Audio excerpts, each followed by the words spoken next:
Buenas para todos y todas.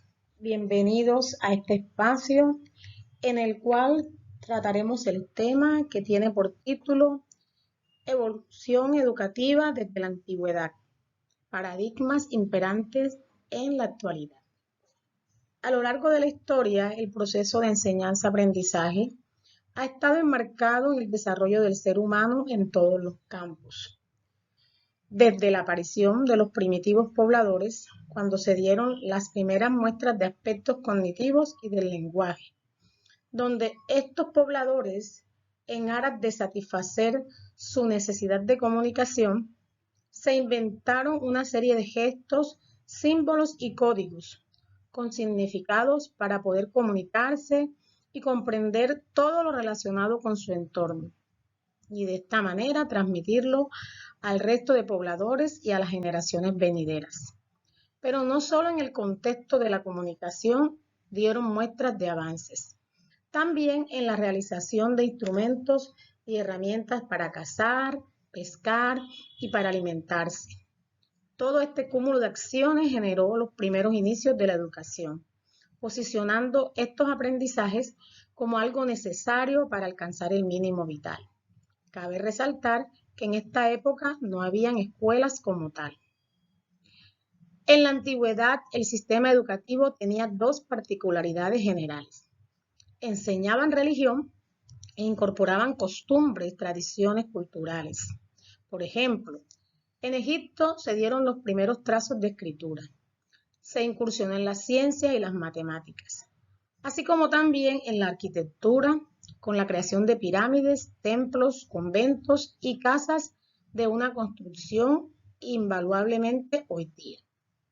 En el caso de la India, la educación estaba a cargo de los sacerdotes, quienes inculcaban a los nativos sus creencias y prácticas rituales, así como las ideologías coloniales.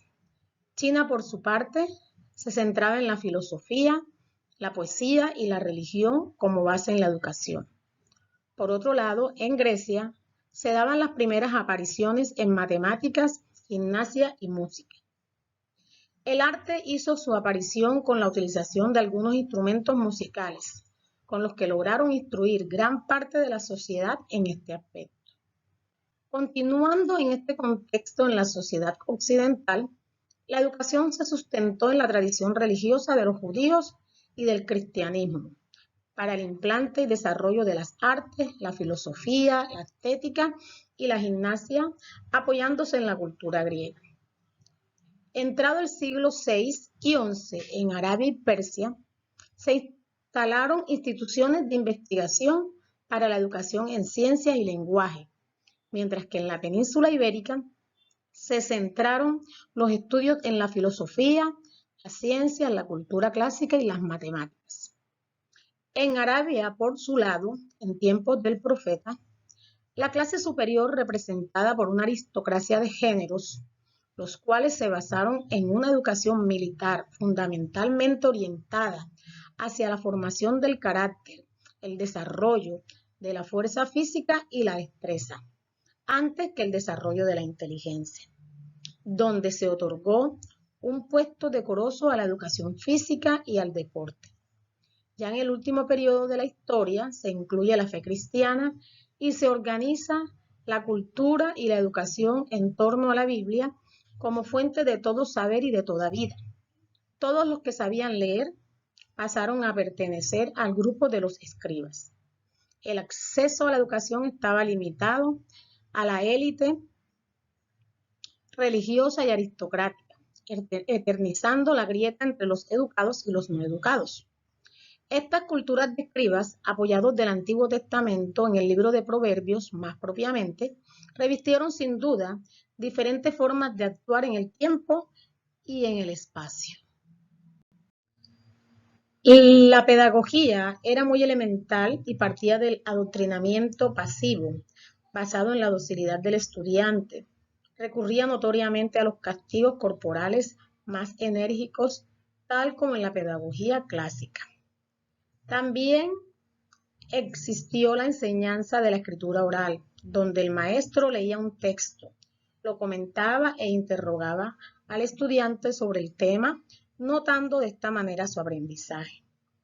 El Renacimiento aportó consigo una regeneración del interés por el conocimiento humano y las artes. Manaron nuevas instituciones educativas como las universidades, que fomentaban el pensamiento crítico y la investigación. Durante la Ilustración, la educación se convirtió en un medio para la propagación de ideas revolucionarias y el emplazto del pensamiento racional. Filósofos como John Locke y Jean-Jacques Rousseau apoyaron con teorías innovadoras sobre la educación y la pedagogía. Con la llegada de la Revolución Industrial, la educación experimentó una evolución radical. La necesidad de una fuerza laboral calificada proyectó la creación de sistemas educativos formales y la expansión de la escolarización obligatoria. Surgieron nuevas disciplinas como la ciencia y la ingeniería, adaptándose a las demandas de una economía industrializada. Siglo XVI y XVII, origen de la universidad. Se resalta el florecimiento de las universidades, las cuales en un principio son organizadas por las comunidades religiosas que hacían presencia en el país, como los padres dominicos y jesuitas. Estos llegaron al continente con el tiempo de la conquista española en el periodo de 1519 y 1551, con el firme propósito de extender el cristianismo por medio de la evangelización de la Nueva España, quienes como portadores del Evangelio superaron todas las barreras con el fin de lograr la imposición de la fe. Las comunidades dominicas y jesuitas se asentaron para lograr una estructuración arbitraria e impositiva del cristianismo, asimismo de un conjunto de prácticas y actividades encaminadas a lograr su propósito evangelista, y de esta manera alcanzar a aculturar a los nativos y esclavos en sus ideologías y creencias como los portadores de la verdad única y exclusiva.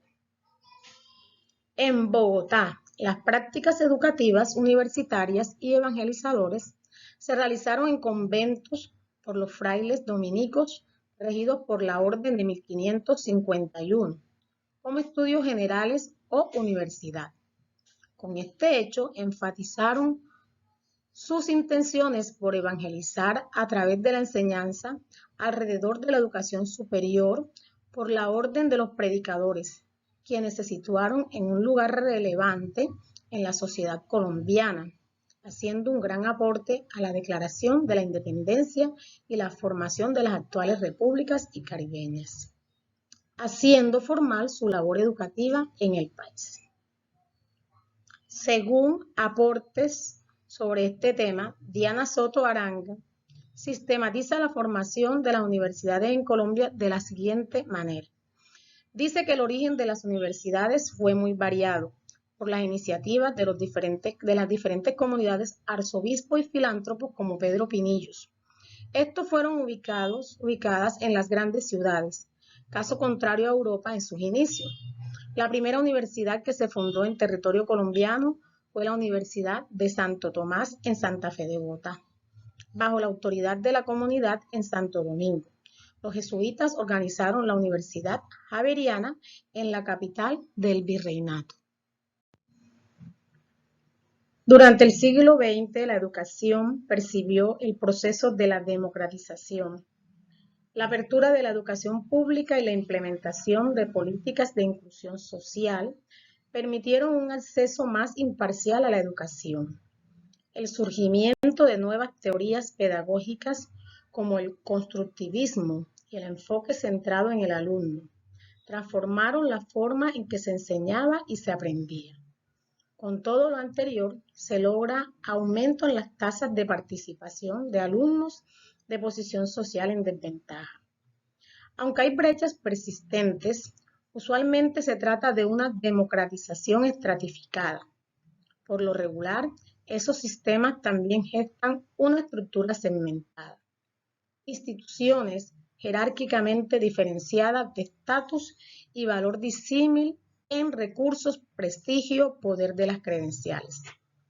Una estratificación sistémica que reproduce y vigoriza desigualdades de clase.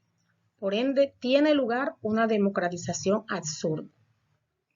Adentrándonos ya en el contexto de la época actual, encontramos unas variables limitantes a la evolución del proceso educativo y otras que imparten soluciones a estos limitantes y hacen aún más aportes para que en la educación se apliquen modelos educativos modificados e inclusivos que abarquen en sus entornos a toda clase de individuos sin segregación racial, equitativamente atendiendo a la pluralidad y a la diversidad racial y teológica.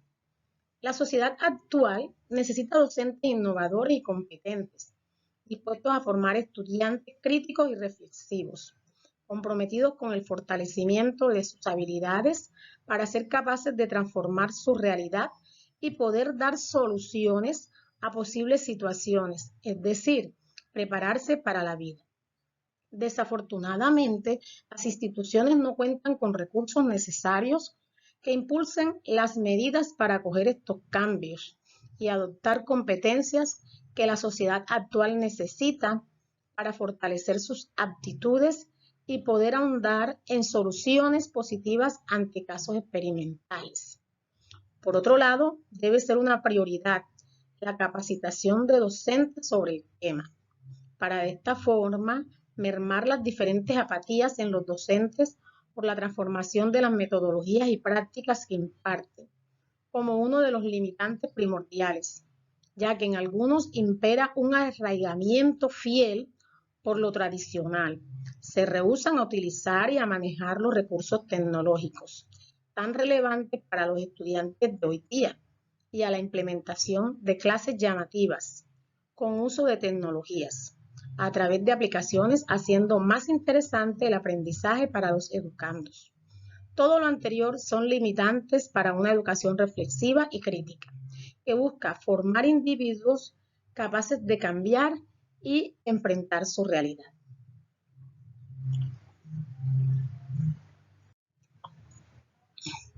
Uno de los retos más concluyentes en este periodo de integración es el dominio de la desigualdad y exclusión planteada por la UNESCO, por lo que se hace necesario la creación de centros educativos y estrategias pedagógicas que supriman las barreras de la desigualdad.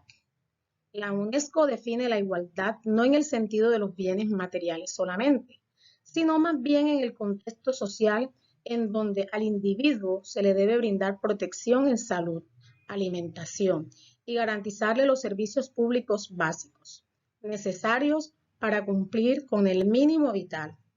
Y se refiere a la inclusión como un proceso de abordaje y respuesta a la diversidad de las insuficiencias de todos los alumnos a través de la activa y notoria participación en el aprendizaje, las culturas y las comunidades, además de la reducción a la exclusión dentro y desde la educación, acciones estas que deben ir de la mano con lograr la equidad, pues supone el acto relevante de reducir los antagonismos basados en el sexo, la pobreza, el lugar de residencia, la pertenencia étnica, la lengua y otras características.